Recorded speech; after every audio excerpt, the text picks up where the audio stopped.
23-year-old Kenneth Erskine from Shepherd's Bush appeared in the dock here at the Old Bailey, initially handcuffed to a prison warder. In a barely audible whisper, he pleaded not guilty to 7 counts of murder and 1 charge of attempted murder.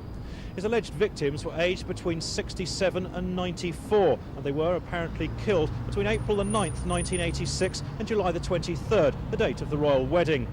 Mr. James Crespi, who was prosecuting, told the jury that there were striking similarities in all the cases. He said the victims were all elderly and lived alone or in old people's homes. They were all strangled and were killed by either an intruder or a burglar. They were all left in their beds with the bedclothes neatly arranged around them. And 5 out of the 7 who were murdered were all subject to the same form of serious sexual assault, either before or after they were killed.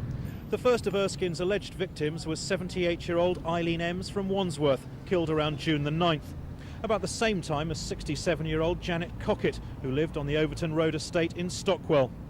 Some 10 days later, there was the attempted murder of 73-year-old Frederick Prentice, who lived in an old people's home in Clapham.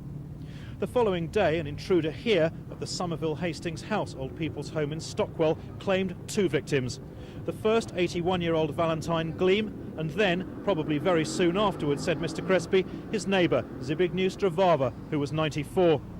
Early the following month, 82-year-old William Carman was found dead at his home on the Marquis Road estate in Islington.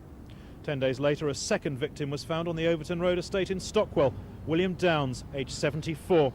And finally, 3 days later, Florence Tisdall, aged 80, was found dead at her home in Putney. Mr. Crespi suggested to the jury that the pattern of the attacks was so similar that they couldn't be explained away simply by coincidence and must, he believed, be the work of the same person. The case here continues and is expected to last for about 4 weeks. This is Marcus Powell at the Old Bailey for Thames News.